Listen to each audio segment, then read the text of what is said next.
I'm Rebecca Zabinski, Senior Director of Artistic Planning for the Houston Symphony. We are looking forward to welcoming a very exciting conductor, Tabitha Berglund, to the Houston Symphony for her debut.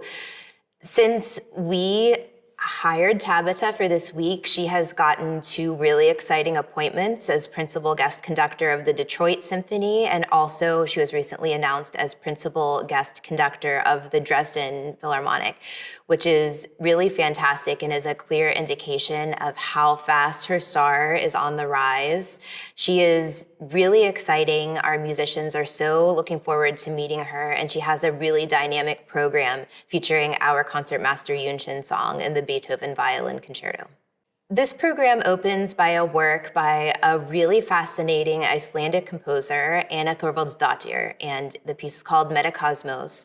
And growing up in Iceland, Anna is really fascinated by musical ideas tied to nature. And I don't necessarily mean literally, like she's not literally trying to depict things like the wind or the mountains. She's more interested in the interplay between the forces of nature and music. So sometimes it is structural, sometimes it's the space between things, sometimes it is much more abstract than what you would think.